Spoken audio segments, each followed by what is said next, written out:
Reading with your kids. Hola, ni hao, konnichiwa, assalamu alaikum, shalom, mahaba, moni muli wanji, namaste, jambo, bienvenidos. Hi, my name is Jedley, and this is the Reading with Your Kids podcast. We're coming to you from the beautiful neighborhood of Reedville in the southwest corner of Boston, Massachusetts.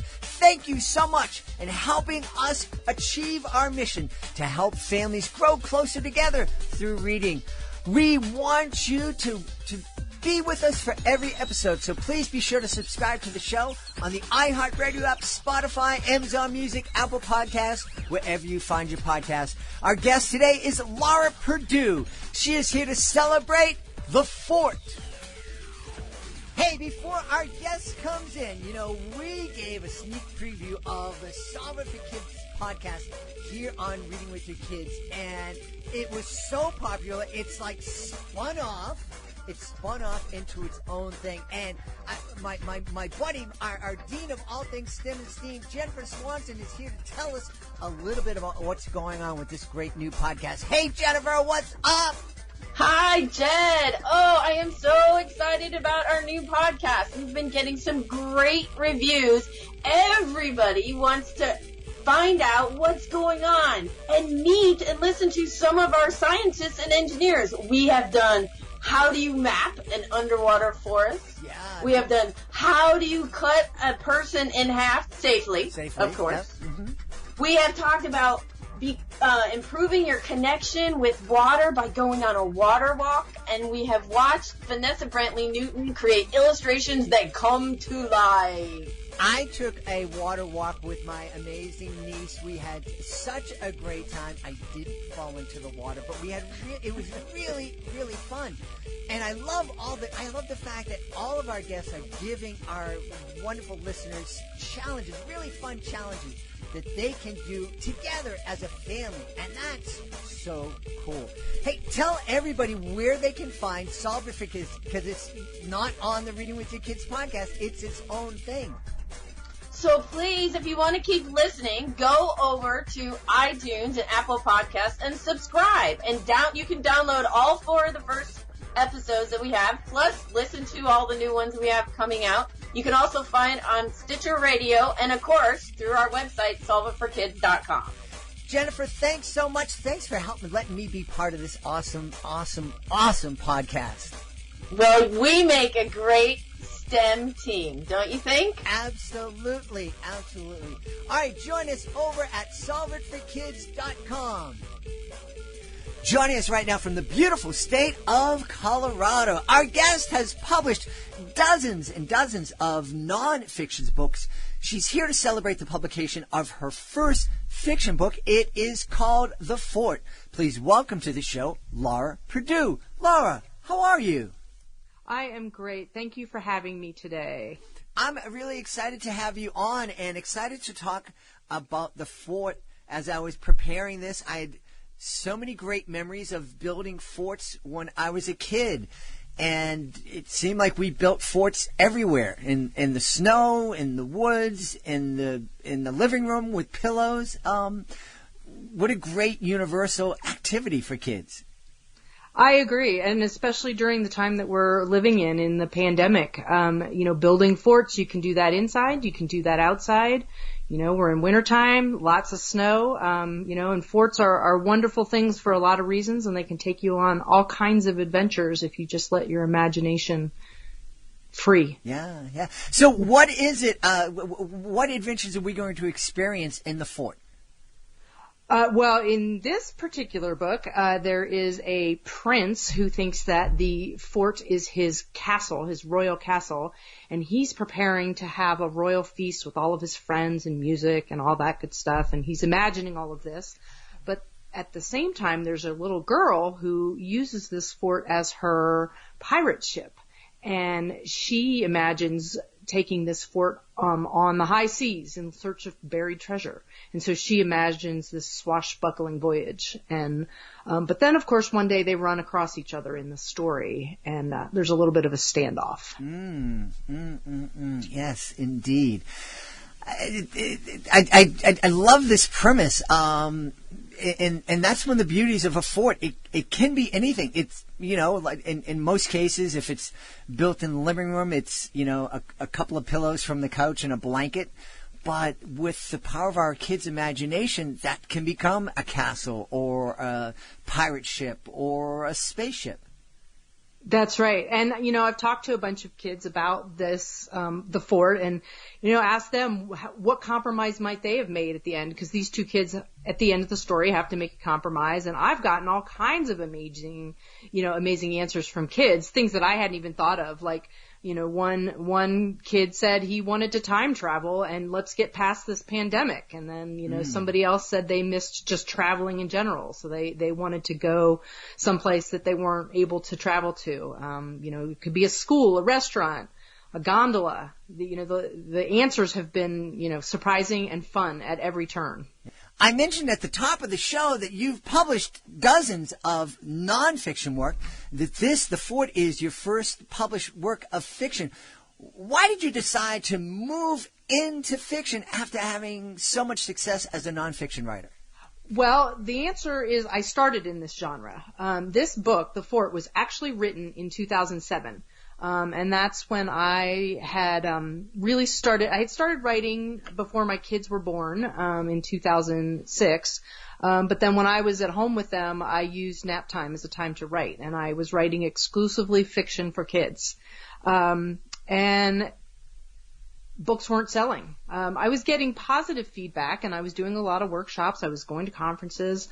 I was getting a lot of positive feedback, but nobody wanted to buy the book. And that's when I started writing nonfiction, and I wrote for the education market. And so that turned out to be a great adventure in itself. Learned all kinds of wonderful things, and I never knew what kind of project was going to show up in my inbox.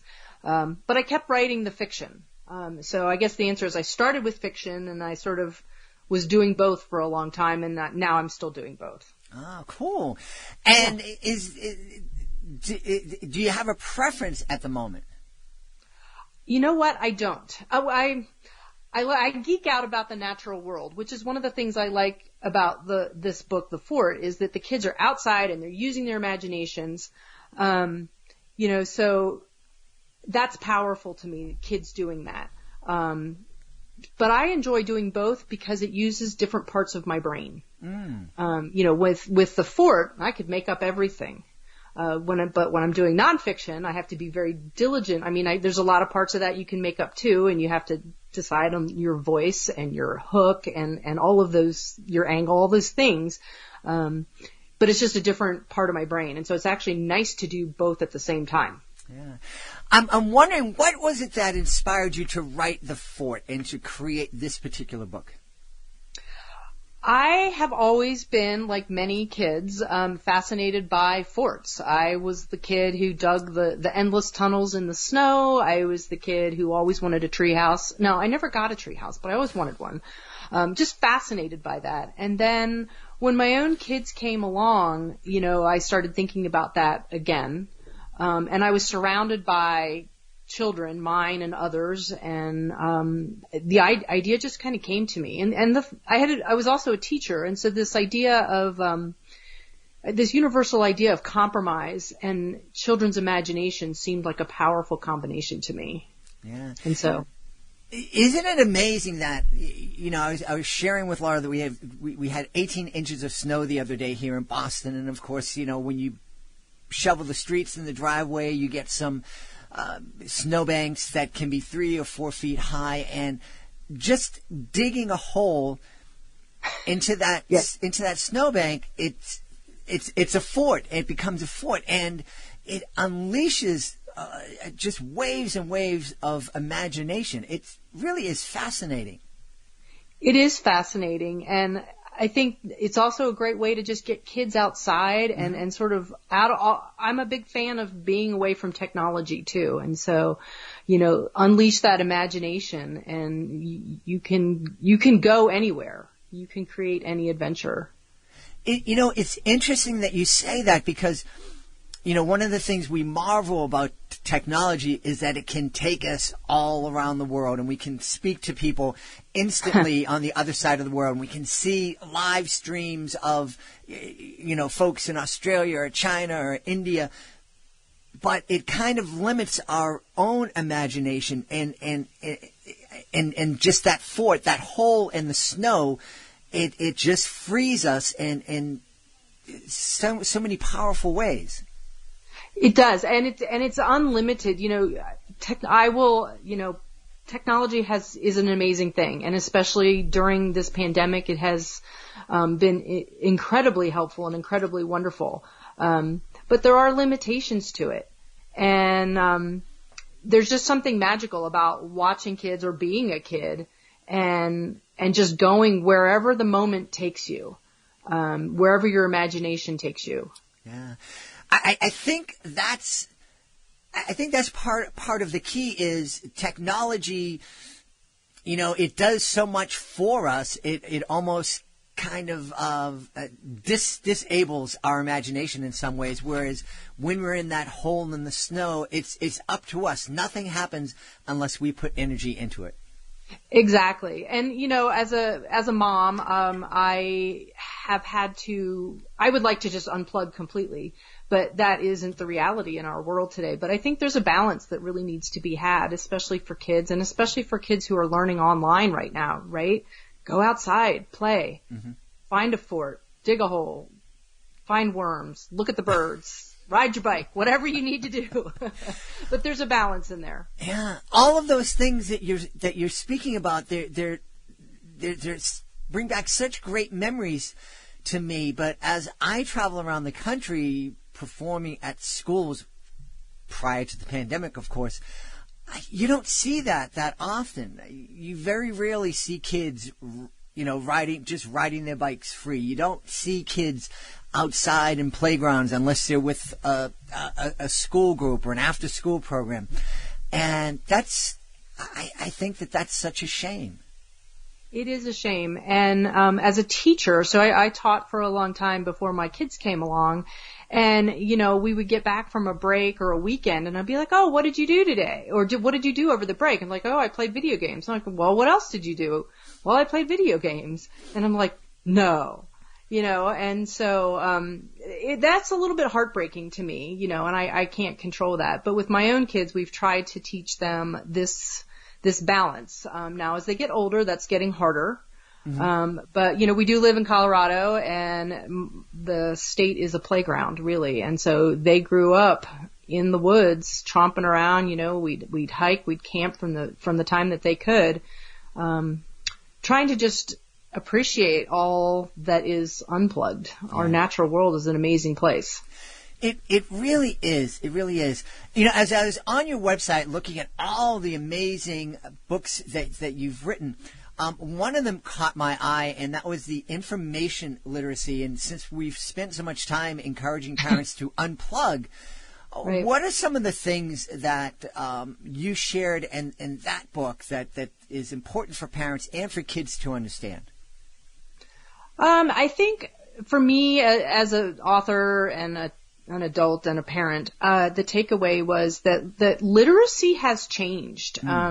It's not about as much as about what we know. It's about how we knowing how to access information, but more importantly, how to analyze that information. So we're not necessarily having to teach like we used to. It's the skills are deeper, that kids need to be able to find information and decide whether or not it is accurate information, how to back it up. And there was an interesting study that's actually in that book. And if I remember correctly, a scientist, this was years ago now, well over a decade ago, but this scientist did this experiment with kids and created this website about the Northwest tree octopus. And you can even look it up. It's still online today. But it's a wonderful website, and it's funny. And asked the kids, I think they were in elementary school, to look at this website and tell them what they thought. And the short version of the story is that all the kids believed that it was true because it was on the internet. But if you look closely at the attributions and all of that, you realize obviously that it's not true. And so I think, just being aware of what we are getting, as far as information. And then kind of a tag team to that, there was another book in that series about internet addiction. And so we're living in this age where there's so much technology available, but really so many people are getting addicted. And it activates the same pleasure centers of our brain that other fun things do. And so we have to be careful about that. Yeah, the Netflix documentary, I think it was Social Disorder, I think it was, but it talked specifically about that. And the thing that was scary is it talked to, former employees of Google and Facebook and Twitter, and they explained how their AI is intentionally ropes you in and how it manipulates you. And that Absolutely. to me is terrifying, to think that there is this powerful intelligence out there that is looking to manipulate us and that we're unaware of it. Exactly. And I think that is part of this information literacy and technology literacy that adults need to be aware of, not only for themselves, but for children. And giving kids the tools to recognize this in themselves. Yeah. So very important. You've had such a fascinating career writing. I'm curious if, you mentioned that you have two 14-year-olds. Yes.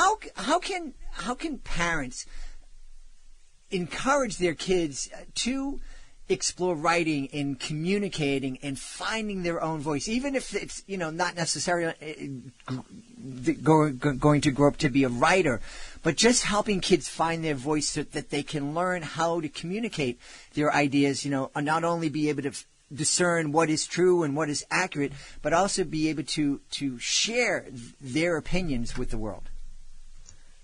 That is a good question. Well, I think one thing for me as an author, I'm their mom, and so they don't necessarily want to learn from me. Every parent has been there, right? But I think on the other side of that is just sort of leading by example and talking about the things that I do. And so I say they don't want to learn from me, but at the same time, whenever a box of new books comes, everybody wants to be there to open it, and or something will come up and one of them will be like, oh, you wrote a book about that, or they'll talk to their librarian. And so I think that it's modeling and talking. It's just sort of those basic rules of parenting, right? A lot of that metacognition. Yeah, I'm working on this project right now and it's really hard. And I've actually thrown out at the dinner table, I'm really stuck right now. Anybody got an idea about this? And, we just kind of talk. And so they don't want to learn from me, but they are in their own way. I can't actually sit down and teach them to write, but they do. One of them does write stories and has had an ongoing story for a couple of years. So I just think being around that is powerful. Yeah. You mentioned something talking about what it is that you do. I was amazed when my kids were younger and having the flexibility of being a performer. I was, on the road a lot, but I was also home and able to be the Uber and drive my kids and their friends around to a lot of different activities. I was really surprised at how many of those friends didn't have an idea of what their parents did. Right. Yeah, that just boggled my mind. Yeah, well, we're very lucky because I am a former teacher and an author and a writing consultant, and then my husband is an art teacher at a middle school and also an artist himself, and so we were sort of submersed in creativity over here, which is really fun. That is a fun thing to be submersed in. Yes, and the kids love to go out to the studio and just get involved in clay or in drawing or, even, there's all kinds of different things going on out there. So it's powerful for kids, I believe. Yeah. Interesting. I've heard that from illustrators who have been on the show, and I asked them, how can parents encourage creativity in their kids and in helping them learn how to express themselves through art. And they all kind of said what you said, just having the materials available for kids to play with, having the pencils and the paints and the clay, having it around so that if the urge hits them, if they're inspired, they have access to something that they can use to express themselves. Right, and the same goes with books. So having all, stacks of books on the counters and all around, and are they going to pick them up? Maybe, maybe not. More often, yes than no. But I think it's also important to remember that you don't have to be an author or you don't have to be an artist to be able to share those things with your kids. Mm-hmm. You can create drawings together. You can doodle. You can, write a funny little story that isn't going to go anywhere but the walls of your own home. And again, but I think it's modeling and I think it's access. Yeah. Just as you were talking and talking about modeling, I have these weird kind of flashes. My mind kind of goes off in different directions, but, depending on what somebody says to me.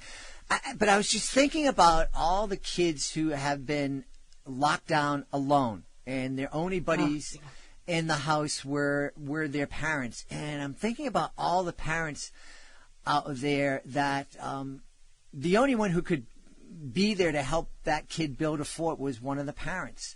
And I'm just hoping that so many parents took up that opportunity and got down on their hands and knees and made the fort and got dirty outside or got wet in the snow or just, squeeze their bodies into all sorts of pretzel shapes to get underneath the couch fort in the living room. Yes, and that can be a powerful thing to use technology for. You can have a play date and, if you have a friend that also wants to build a fort, two kids can build forts in their own homes and then talk about, the adventure that they're going on together, even though they're apart. Yeah. But yes. Yeah, I do think it's important for parents to model and to help right now. Although, that said, it's difficult. We're in a difficult time and the energy of parents to do that is you got to muster that energy when you can because it's really important for kids. Now, as I understand it, the fort came out in April, so right at the beginning of the pandemic. And what's that been like, and how different was that? All of your other books were born in a time of freedom and author visits and book signings, and the forts had a very difficult first few months of life and very different first few months. What's been, how have you met that challenge? Well, I will tell you, I will admit that at the beginning, I had a little bit of a pity party and then I got over it. I let myself, I was very disappointed. This is my first trade picture book. And that means it's a book that would be in bookstores and, all of the big places that we used to go visit. And, I had several book launch parties that were canceled.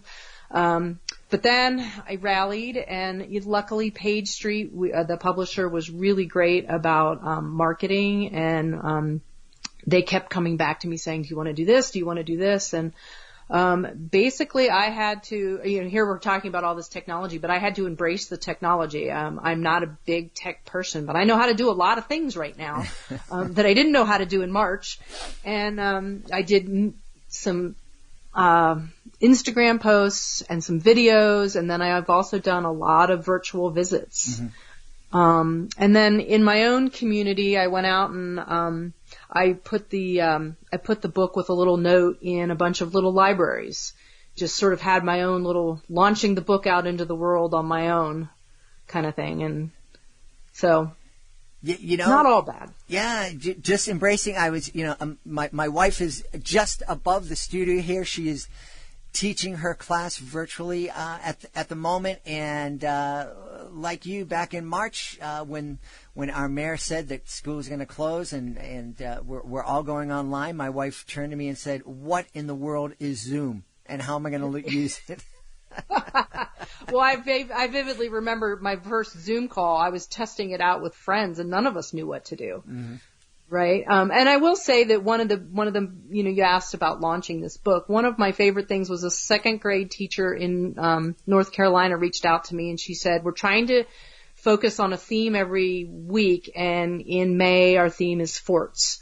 Will you read your book? And I said, oh yes. And they were going on a virtual field trip every week. And, so I read this book to this class, but it was wonderful because all of these little faces are on the screen and every one of them is in their own fort in their house. And some of them had a sibling or a dog or a cat. Some of them had strung lights up.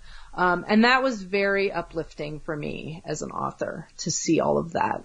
That's wonderful. Well, going from uplifting to the opposite, I have to ask, one of the books that I'm seeing here on your website is How the Toilet Changed History. I just have to put it out there. Just tell me one way the toilet changed history. Oh, well, it changed everything. I mean, I have to say that was absolutely one of my most favorite projects because at the time I think that the assignment came in, I had 8-year-old twin boys, right? And so, who's going to say no to that, of course. But there was so much to learn. And I think for me, the biggest thing was that the Romans really had it figured out. They had communal bathing for sure, but it was, they had the systems figured out. But then what happened was a lot of that, I'm going to use the word technology, but a lot of their technology, a lot of their ideas were sort of tossed aside. And it wasn't until the, much, much later, the Thames River, I believe it was the Thames in London, was so polluted because of waste that when their leaders would meet, they had to hang up curtains that were scented in perfume to cut the smell. And that was sort of the beginning of people figuring out, a little bit later than that, somebody figured out that this waste was getting into the sewer systems, and that was what was getting people sick. Mm-hmm. But interestingly, the technology had been there, and then it was lost, and then finally it came back. But it was there's all kinds of crazy things in that book. It was fun to write. I'm thinking, our Dean of all things STEM and STEAM, Jennifer Swanson, is on, and we are, we here in the Reading with Your Kids podcast and on the Solve It for Kids podcast, we're all about inspiring kids to, check out the STEM fields and get interested in science and technology. And boy, what a great way to get an 8 or a 9-year-old boy or girl interested in technology. Let's check out the technology and science behind the toilet. Right. And it's fun. It's amazing in its own way. Yeah. Well, speaking of your website, it really is fascinating. Tell everybody where they can go online to connect with Laura Perdew and to find out about all of your books. My website is creatively named www.lauraperdew.com. So I'm easy to find. And I have not only all my books are on there, but there's a contact page at the end if you want to send me a question or a comment or a request. So I'm easy to reach. I try to get everybody answered within a couple of days. And I also have a blog that I do weekly about just the things in the world that amaze me. It's mostly the natural world. Yeah. And, before we say goodbye, I want to challenge everybody out there.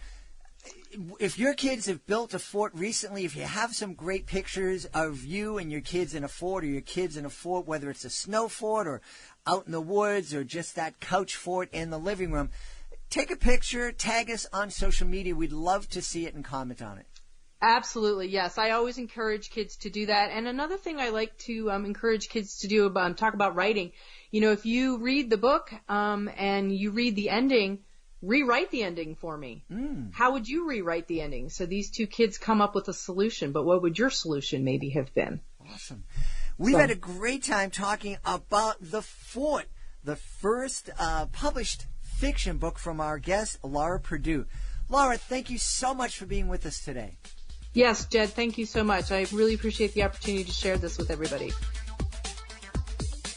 Please be sure to join us for the next episode of the Reading with Your Kids podcast. Really, really excited. We've had mother-daughter teams of authors on the program. We've had dad-son teams of authors on the program. We've had husband and wives on the program. I believe this is the first time we've had a father-daughter author team on the program. W.R. McKenzie and his daughter Tiffany Caldwell are here to celebrate their beautiful book, The Adventures of Forkman. That's the next episode of the Reading with Your Kids podcast. Please be sure to visit our website, readingwithyourkids.com. So much there for everyone. If you're a parent, you want to make sure that you subscribe to our newsletter. And also check out our blog. And check out our Certified Great Read Wall of Fame to find the next book to add to your family library. If you're an author, readingwithyourkids.com is a place to go to find out how to be a guest on the show. And also to find out how your book might be added to our Certified Great Read Hall of Fame. So much fun stuff there to do. And of course, you can subscribe to the show at readingwithyourkids.com. Want to thank the folks who made today's show so wonderful. Of course, want to thank our guest, Laura Perdew. Be sure to check out The Fort. Also want to thank my team, Alejandro Doherty, Fatima Khan, our wonderful interns, Hannah Pat Oboyski, Alexia Brown. I want to thank my beautiful wife for all the support she gives me. I want to thank Augie the doggy for having my back here in the studio. But most of all, I want to thank you. Thank you so much for taking the time to join us today. And thank you so much for taking the time to make the world a better place by reading with your kids. I'll be looking for you in the next edition of the Reading with Your Kids podcast.